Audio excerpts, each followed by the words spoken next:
آج اپنے بچوں کو اگر آپ بھوک کو برداشت کرنے کی تربیت دے دو، انشاءاللہ میرا یہ کہنا ہے کہ کبھی تمہارا بچہ حرام روزی کی طرف نہیں جائے گا. وہ کبھی ایسا نہیں ہوگا کہ اپنے لذتوں کے لیے کچھ بھی کھا لے گا. ہمارے گھر میں روز کھانا بنتا ہے، ٹھیک ہے، کبھی کبھار نہ بنا. میں خود میرے والد گرامی کو دیکھتا، کسی دن پورا کا پورا آف، کچھ بھی نہیں، وہ مرمرے ہوتے تھے. ہماری ماں سے کہا جاتا بچوں کو آج یہی کھلاؤ. ہر دن لذت والی چیزیں کھانے کی جو بچوں کو عادت ہو جاتی ہے، ماں آج بریانی، ماں رات کو سالن، ماں آج یہ چاہیے، ماں وہ چاہیے. بچوں کی خواہشات پر تو ہم اتاولے رہتے ہیں، بیٹا کیا چاہیے ابھی. اور اب تو زمانہ پیزے برگر کا آ گیا، ادھر خواہش کیا کہ ادھر گھر میں آ گئی چیزیں. تو بچوں کو اس قدر ہم لذتوں کے ساتھ حاوی کر چکے ہیں ان کے کھانوں کی خواہشات کو کہ وہ اب بچ نہیں پاتے. اور ایک دن اگر ان کو ہلکی غذائیں کہو کہ کبھی دال چاول کھا لو. کتنے گھروں سے ہمیں یہ بات آتی ہے، ان کی مائیں یا ان کے گھر والے کہتے ہیں گھر میں کسی دن سبزی پکائی جائے تو یہ بچے گھر سے ہی بھاگ جاتے ہیں، کہتے ہیں آج کھانا نہیں ہے. کیا بنا ہے گھر میں؟ کچھ کھانا تھوڑی ہے، باہر جائیں گے چائنیز کھانا ہے. کوئی دن ایسا آتا ہے کہ روز لذت والی چیزیں کھا رہے ہیں، آج دال چکھ لیں گے. کوئی دن ایسا آتا ہے کہ آج اپنے نفس کو مارنے کے لیے کریلا چکھ لیں گے، جو خواہش ہوتی ہی نہیں جس کی کھانے کی، چکھ لیں گے. میرے عزیزو، یہ بھوک کو اگر تم نے کنٹرول نہیں کیا تو یہ ایسا گھوڑا ہے جو کہیں رکتا نہیں.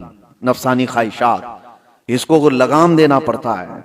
حضرت سیدنا عیسیٰ علیہ السلام نماز میں کھڑے تھے، کمزوری تھی، تو کہتے ہیں کہ شیطان ان کے پاس آیا اور نفس کے راستے سے ان سے کہا آپ بڑے کمزور ہیں، تھوڑا کھا لیں گے تو عبادت میں کھڑے ہو جائیں گے. آپ نصیحت کر رہا ہے، عبادت آپ کی اچھی ہو جائے گی، آپ تھوڑا کھا لیں گے، کچھ کھانا پانی پیش کر دو.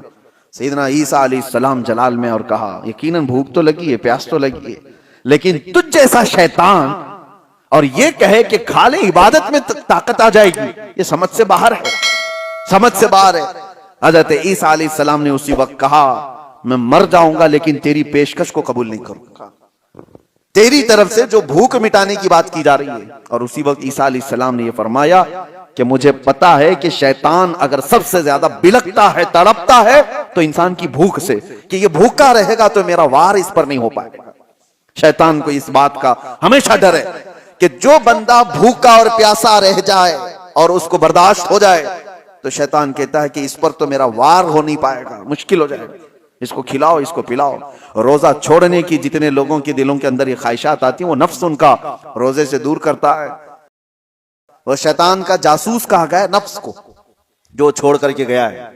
رمضان میں شیطان تو نہیں لیکن شیطان کا جاسوس ہمارے ساتھ ہے، وہ نفس ہے.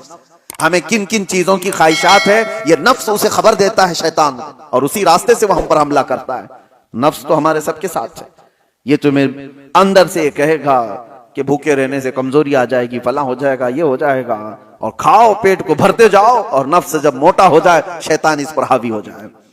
اس لیے میرے عزیزوں، اور بہت ساری مثالیں ایسی ہیں کہ بھوک نے انسان کو قابو میں کرنے کی عادت اگر کسی انسان کے اندر آ گئی تو وہ وقت کا ولی بن جائے گا.